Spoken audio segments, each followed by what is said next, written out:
খাই গ'ল আৰু গোটেইখিনি গোট খাই ৰৈছোঁ জালখন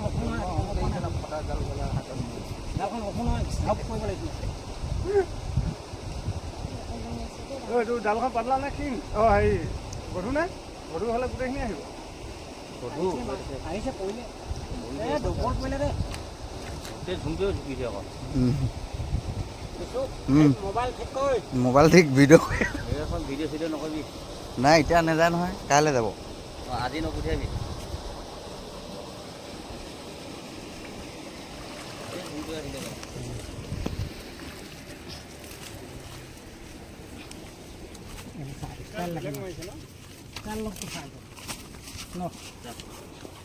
জানিব লাগি বুলি কয় যে জানিব লাগে দেই